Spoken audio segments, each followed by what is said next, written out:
Certains disent que si Maria Woodworth est la grand-mère du pentecôtisme, alors Aimee Semple McPherson est la mère. Elle a révolutionné son époque, bouleversé les codes de l'évangélisation et osé utiliser les médias en créant un journal ou encore la première radio au monde pour faire entendre la voix de l'évangile pour le meilleur et pour le pire. Aimee, c'est bien plus qu'un nom. C'était un mouvement, un tourbillon de passion, de foi, de miracles et aussi de scandales. Bienvenue dans cette vidéo, nous allons parler de la vie de Aimee Semple McPherson, une femme à la destinée incroyable.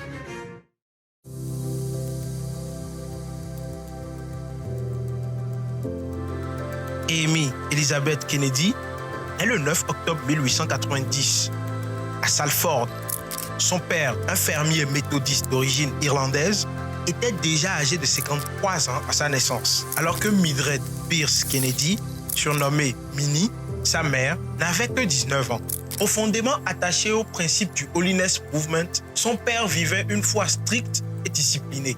Pour sa mère Minnie, c'est complètement l'inverse. Véritable bras droit tout au long de son ministère, Minnie rencontra le Seigneur lors d'un service de l'armée du salut et en devint un membre actif. Dans son autobiographie, sœur Aimee raconte qu'avant sa naissance, sa mère avait prié pour avoir une fille entièrement consacrée au service du Seigneur. Lorsque sa prière fut exaucée, Minnie plongea sœur Aimee dans une atmosphère de prière intense et continue. Si bien qu'enfant, Aimee en savait beaucoup sur la Bible. Pourtant, très tôt, Aimee se laisse séduire par d'autres horizons. Regarder des films mondains, aller au cinéma, aller au théâtre. Et pour ne rien arranger, son entrée au lycée a empiré les choses. Elle découvre la théorie de l'évolution de Darwin et ça va éveiller en elle de profondes questions. C'est quoi la foi véritable? Pourquoi tant de personnes vivent-ils sans Dieu? Et elle va adresser cette question à toutes les personnes à qui elle pouvait les poser. Mais les réponses qu'elle a reçues ne l'ont pas satisfaite. Elle confie qu'une tension intérieure l'habite constamment. C'est à cette époque qu'elle écrit au Family Herald and Weekly Star pour dénoncer l'enseignement de l'évolution financé par le contribuable. Ce courrier marque sa première prise de position et sa première exposition. C'est en décembre 1907, lors d'une réunion de réveil à Toronto, qu'Aimee voit sa crise de foi prendre fin. Ce jour-là, elle rencontre Robert James Semple, un missionnaire pentecôtiste irlandais, dont le message va la captiver et lui apporter les réponses aux questions qu'elle se posait. Ils se marieront le 12 août 1908. Elle se convertit au pentecôtisme et est elle-même baptisée du Saint-Esprit. Ils se sont mariés et Robert Semple était le professeur biblique d'Aimee.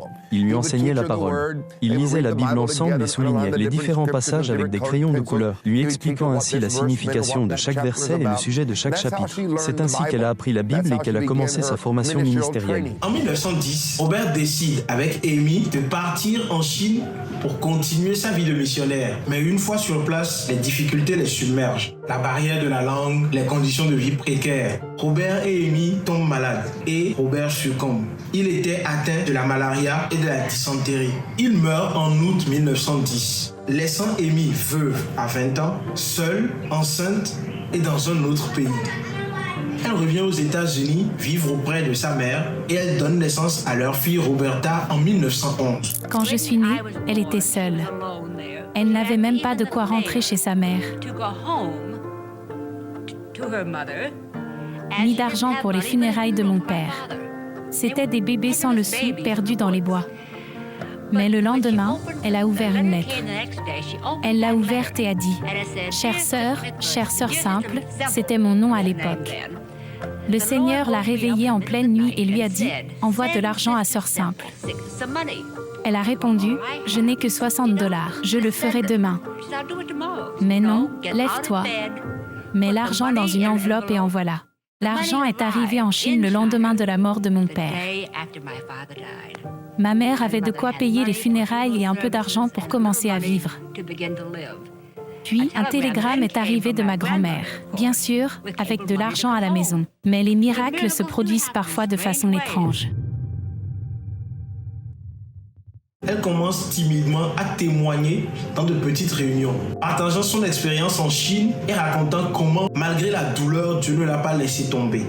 En 1912, elle épouse Harold McPherson, un homme honnête et travailleur, mais qui ne partage pas son feu spirituel. Mais chaque jour et chaque nuit, Jésus parlait à mon âme. Maintenant, vas-y, prêche la parole de Dieu.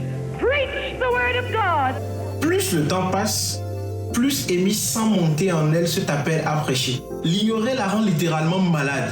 Elle est alitée pendant des semaines. Jusqu'au jour où, dans un sursaut de foi, elle dit à Dieu, « Si tu me guéris, j'irai. » Miraculeusement, elle est guérie. En 1915, après sa guérison, sœur Amy prend une décision radicale. Elle quitte son foyer sans attendre le divorce, s'engage sur les routes et embrasse une vie d'itinérance missionnaire à travers les États-Unis. Quoi qu'on en dise, cette manière de procéder n'est pas adéquate. Et si vous observez bien, toutes les femmes évangélistes sur lesquelles j'ai fait une vidéo, il y a une constante. Elles ont toutes un problème de choix de conjoint. Il nous faut donc absolument, en tant que jeunes, faire attention dans le choix de nos conjoints. Parce que si tu choisis quelqu'un qui ne répond pas à ton appel, tu vas avoir de difficultés et tu risques de pécher auprès de Dieu. Elle a choisi de vivre par la foi, prêchant là où les portes, ou plutôt les cœurs, sont disposés à recevoir le message du Christ. Nous vivions dans de petites tentes, souvent au bord de la route.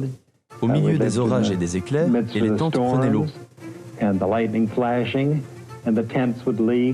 Et il y a une particularité chez elle. Elle ne manque pas d'ingéniosité pour attirer les foules et porter son message toujours plus loin.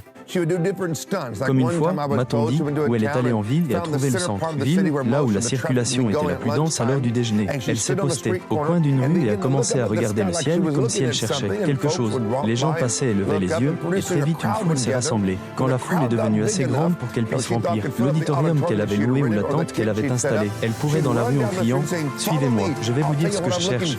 Puis elle sautait sur l'estrade, attrapait son tambourin et commençait à dire qu'elle cherchait le roi, puis elle se mettait à prêcher.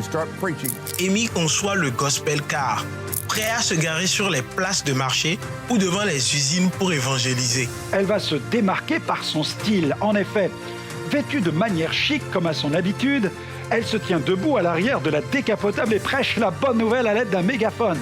Elle laisse transparaître ce désir de devenir une personnalité évangélique à l'impact médiatique. Ce concept ingénieux sera repris sous plusieurs formes variées par d'autres grands missionnaires qui comprendront l'importance d'amener l'évangélisation là où les gens vivent et travaillent. Mais Amy ne s'arrête pas là. Pour prolonger l'impact de cette campagne au-delà du simple passage du gospel car, elle lance en 1917 son premier journal. Ce périodique imprimé devient le relais de son ministère itinérant. Pendant que le gospel car sillonne les routes et attire les foules, le bridal call entre dans les foyers, apportant enseignements bibliques et nouvelles de ses tournées. Ainsi, son message continue à toucher les cœurs bien après qu'elle ait quitté la ville. C'est également en 1917 qu'Amy organise l'une de ses toutes premières grandes campagnes qui marquera un tournant dans son ministère. Elle dresse une immense tente au cœur d'une région marécageuse, mais rien n'arrête la foule. Au début, ils sont des centaines, puis bientôt des milliers à affluer, espérant un miracle. Des familles entières montent des campements de fortune à proximité pour ne rien manquer des réunions. Chaque soir, l'atmosphère se charge d'une attente presque palpable et les miracles se multiplient. La ville entière est littéralement bouleversée. Un jour, au début de son ministère, lors de ses tournées d'évangélisation en voiture, de ses réunions sous chapiteaux et dans ses petits centres de congrès, j'ai demandé à son fils quel avait été le plus grand miracle dont il avait été témoin. Je m'attendais à ce qu'il me réponde un œil qui s'ouvre ou un enfant handicapé guéri. Mais il m'a raconté une histoire que je souhaite vous partager, car elle illustre sa foi inébranlable et sa conviction que Dieu exaucerait les miracles les plus extraordinaires.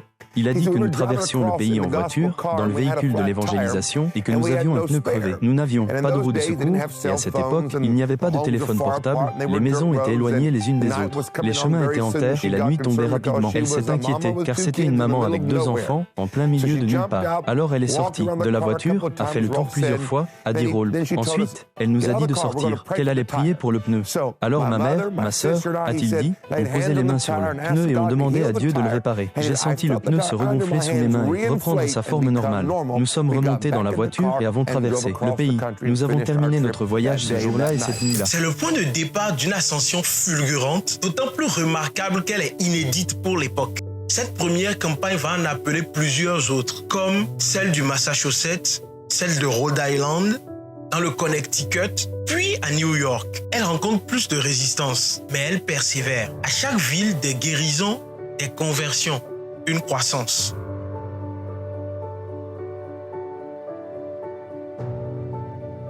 Alors que les campagnes s'enchaînent, Amy remarque une amplification spectaculaire de la soif spirituelle du peuple. Les tentes qu'elle monte ne suffisent plus à contenir tous ceux qui viennent à ces réunions. Les gens viennent en train, à pied, à chariot, parcourant parfois des centaines de kilomètres. Les témoignages abondent. Les médecins commencent à documenter des cas de guérison. Certains sceptiques repartent convaincus. Malgré cela, Amy reste humble. Elle répète, « Ce n'est pas moi, c'est le Saint-Esprit. »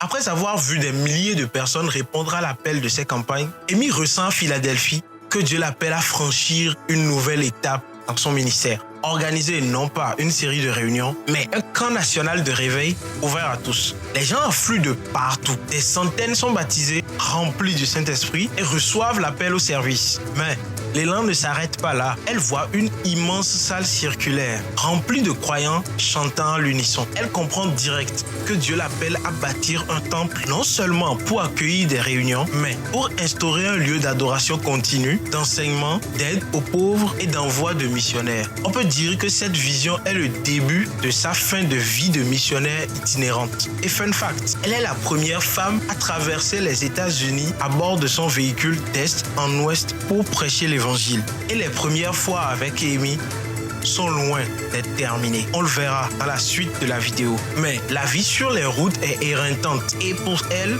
et pour ses enfants, et encore plus pour sa mère. Sa fille confiera ceci. C'est ainsi avec sa mère et ses deux enfants, prête à répondre à la nouvelle vision qu'elle avait reçue. À son arrivée à Los Angeles, elle commence dans un petit théâtre abandonné. Elle le nettoie elle-même, installe quelques bancs et écrit sur le mur « Jésus-Christ, le même hier, aujourd'hui et éternellement ». Moi je dis Amen. Rapidement, les foules affluent. C'est le même schéma. La ville est saisie. Des gens de tous horizons viennent, que ce soit des ouvriers, des riches, des artistes ou même des mendiants. La puissance du message de Jésus d'Amy transcende toute catégorie sociale. Chaque guérison est marquée par des conversions et des réunions. Elle se lance alors dans la création du temple dont elle avait eu la vision. Elle cherche un terrain et trouve un emplacement stratégique à Echo Park. Elle lance la construction d'un temple de 5000 places, sans dette, sans levée de fonds agressive. With that, she went to the architects and the builders. She said, I've got $5,000. How far will that go? They said, well, it'll dig the hole. Mother had said to these men, you dig the hole and God will fill it up. Elle prie, les dons arrivent, petites sommes, bien de toute nature. Elle avait même conçu des sacs de ciment miniatures qu'elle offrait à tous ceux qui faisaient un don. Une preuve qu'elle était une bonne communicante et qu'elle était en avance sur son temps. Chaque dollar est utilisé avec transparence. L'édifice est conçu pour la louange, l'enseignement, le baptême et l'action sociale. 2 ans après le démarrage des travaux, le bâtiment est achevé. There were hundreds of people outside on the street, and they couldn't get in the building. That meeting started off a half an hour before church with a 50-piece or more silver band. Then you got 2 big choirs, one on each side, and a song service. They would almost make your hair stand on it. I mean, that thing would just rock. Amy monte sur l'estrade en larmes et proclame « Ce temple est pour le roi des rois. » qu'il en fasse sa demeure. Les réunions ont lieu chaque jour, matin, midi et soir. Le temple ne ferme jamais. Une école biblique est fondée. Des œuvres sociales s'ajoutent. La distribution de repas, le dispensaire, l'hébergement des sans-abri et un centre pour mères célibataires. Le temple devient un centre du réveil pentecôtiste aux États-Unis. Des missions partent de là pour le monde entier. Amy n'a pas construit un monument à sa gloire, mais elle a construit un foyer pour les âmes perdues. Et pour continuer à impacter le monde, elle crée la première radio 100% chrétienne. Après son gospel car et son journal The Bridal Call qui entrait dans les foyers après son passage, Amy franchit un nouveau cap en utilisant la puissance des ondes. En 1924, à Los Angeles, elle fonde KFSG, la toute première station de radio chrétienne détenue par une église locale, diffusant 24 heures sur 24 l'évangile. Rapidement, Ces émissions captent l'oreille de plus de 500 000 auditeurs rien que dans la zone de Los Angeles. Autant de publications qui plongent son message et défendent son ministère face à la presse laïque. Elle lance même Angelus Productions avec Clay in the Potter's Hand, l'un des premiers projets de cinéma chrétien professionnel. Bien que le film ne voit malheureusement jamais le jour, elle soigne l'image visuelle, que ce soit au niveau des affiches, des slogans, des panneaux peints sur son gospel car tout participe à une stratégie audacieuse qu'on appellerait aujourd'hui du branding chrétien. Par la presse, la radio et même ses mises en scène théâtrales retransmises sur les ondes, Sœur Amy démocratise l'évangélisation par les médias. Elle n'attend plus que les foules se déplacent. C'est son message qui entre désormais dans les maisons. Ce choix novateur révèle son instinct visionnaire. Utiliser tout ce que la modernité offre pour que Christ soit vu, lu et entendu partout où l'encre pouvait s'imprimer, où les ondes pouvaient être perçues.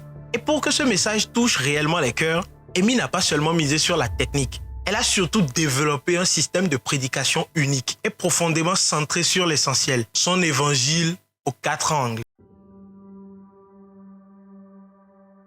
Amy développe un style de prédication unique, visuel, expressif, passionné. Elle n'a pas peur des larmes, des cris, ni des émotions. Elle raconte les récits bibliques avec des images concrètes. Mais le public est profondément touché. Derrière le spectacle, son message reste centré sur l'essentiel. Le Christ crucifié, le salut, la guérison, le baptême du Saint-Esprit et la promesse du retour du roi. C'est ce qu'elle appelle l'évangile aux 4 angles, qui résume tout son ministère. Jésus est le sauveur qui pardonne, le bâtisseur dans le Saint-Esprit qui remplit de la puissance, le guérisseur qui restaure corps et âme, et le roi qui revient pour établir le règne éternel. Son unique ambition est de proclamer cet évangile dans toute sa force et sa simplicité, afin que chacun rencontre Jésus sous toutes ses facettes. Malheureusement, tout bascule le 18 mai 1926. Le 18 mai 1926, Amy va nager à Venice Beach avec sa secrétaire. Jusqu'à la tombée de la nuit, on ne retrouve aucune trace d'elle. Une alerte est lancée. La foule commence à s'attrouper. La nouvelle fait le tour du pays. And here's what happened. So she's out at the beach, and her secretary went to get her some orange juice to drink, and she was going to go swim in the ocean. And a man walked up to her and said, "Are you Sister McPherson?" She goes, "Yes." He goes, "The temple sent me down here to ask you to come and pray for our child that is sick. My wife is in the car up there," and he pointed at the car, holding the child, and would you just pray for her, because our child is going to die unless God heals the child. So Amy, being as kind as she was, said sure. She grabbed the towel and put it around herself and walked up to the car talking to the man. And when she bent over to greet the woman, the man pushed her in, and the lady in the car put chloroform over her nose and knocked her out, and they drove her off. Eventually they took her to Old Mexico. Well, the secretary comes back and thinks Amy is still swimming, but then time passes, and so concern sets in, and all of a sudden she calls the church thinking maybe somebody picked her up, and then pretty soon they realize that Amy is gone, and a few more hours go by, Amy is dead. She drowned in the ocean. The next morning, 5,000 people gathered at the beach along with divers and boats to look for the body of Amy. And of course, no one could find it. Police and detectives searched everywhere for days, followed every lead, followed every ransom note, and just didn't make any headway in what happened to Sister Amy. Someone had remembered that there was a former employee at Angelus named Kenneth Ormiston. He was a radio technician, and he had worked very closely with Amy.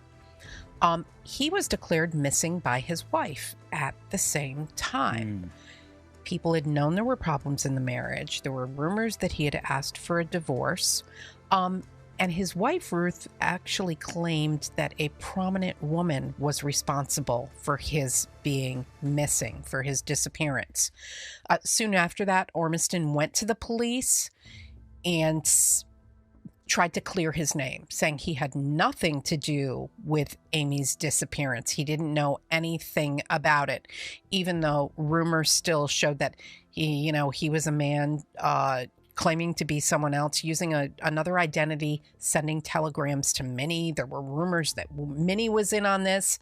still know Amy. La police soupçonne une mise en scène. Rapidement, la rumeur d'une fugue amoureuse avec Kenneth Ormiston, disparu au même moment, se répand, alimentée par des indices et des témoignages troublants. L'affaire devient un scandale national. Amy est poursuivie pour faux témoignages et parjure. Alors que les témoins l'accablent, elle retourne la situation. Finalement, après des révélations compromettantes sur le procureur et des preuves mystérieusement disparues, les charges sont abandonnées en janvier 1927. L'affaire révèle plus sur la corruption du système judiciaire que la vérité sur Amy McPherson, qui en sort paradoxalement renforcée. Son ministère continue et en inspirera bien d'autres après elle. Épreuve, scandale et déclin. Après cet épisode douloureux, Amy Simple McPherson reprend ses campagnes d'évangélisation. Elle se retrouve encore devant les tribunaux en 1934 pour rupture abusive de contrat et en 1937 pour diffamation. Sa réputation souffre énormément de ces différents passages devant les tribunaux. Sa vie privée devient un sujet de moquerie publique. Ses robes coûteuses, ses poses parfois calculées, ses approximations doctrinales amusent les chroniqueurs et nourrissent les caricatures. En 1931, elle avait épousé David Hutton, un chanteur qu'elle avait fait monter sur scène lors de certains de ses sermons. I was just thinking this morning about that scripture. The first words that God ever spoke concerning man were, "It is not good for man to be alone." I think this old bachelor, Mr. Hutton, just decided to take that literally. And if it's not good for man to be alone, how much more is it not good for women to be alone? Rapidement, le mariage tourne au fiasco. Hutton est poursuivi par une ancienne fiancée pour rupture d'engagement. Et quand Amy l'apprend, Hutton profite de ce mariage pour faire décoller sa carrière, se produisant même en Europe en se faisant appeler Amy Man, genre l'homme d'Amy quoi. Ils divorceront en 1934 alors qu'elle est en plein procès pour rupture d'engagement. Une fois encore, Amy est incapable de concilier sa vie personnelle et son ministère. My trip was primarily one for health and recuperation following my nervous breakdown of some 3 years ago. And I'm very grateful for this beautiful rest. I'm so happy to be back in America, back to our church and to the evangelistic work. When trouble or shadows cross our sky, it's a marvelous thing to be able to turn to the Rock of Ages and the Lord's own word. Le 29 septembre 1944, Amy est retrouvée morte dans une chambre d'hôtel à Auckland, alors qu'elle est en tournée pour raconter l'histoire de sa vie. Des barbituriques sont éparpillés autour d'elle. La cause officielle du décès est une overdose. Mais, accident ou suicide, le doute plane toujours. Cette fois-ci, rien ne la ramène. Aucune prière, aucun miracle ne se produit. Elle laisse derrière elle un empire spirituel fragilisé, une succession disputée, mais une trace indélébile dans la mémoire collective. Amy Simple McPherson reste une énigme. Elle a incarné les paradoxes de son époque, modernité technologique et puritanisme, féminisme naissant et soumission à la morale évangélique, soif de sainteté et besoin d'applaudissements. Sa disparition, puis sa réapparition, ont exposé à la fois sa puissance et la fragilité de son charisme. Et pourtant, malgré tout, Amy Simple McPherson a laissé une trace indélébile sur l'histoire du christianisme. Elle n'a pas seulement prêché l'évangile, elle a révolutionné la manière de l'annoncer. Pendant la Grande Dépression, elle mobilisa son église pour nourrir, vêtir et soigner des milliers de personnes. Sa foi n'était pas qu'un discours, mais un amour concret et courageux. Dans un monde religieux dominé par les hommes, elle ouvrit la voie à des générations de femmes prédicatrices, de Catherine Kuhlman à Joyce Meyer et Sarah Jakes Roberts.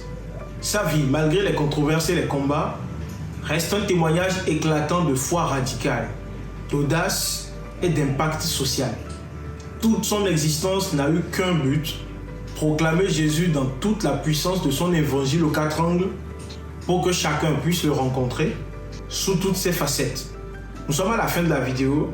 Vous pouvez vous abonner, liker et commenter, nous dire principalement quelles sont les leçons que vous avez retenues, ce qu'elle vous a inspiré, ce que vous avez appris qu'il faut faire et ce que vous avez appris qu'il ne faut pas faire en prenant exemple sur ce qu'elle a vécu.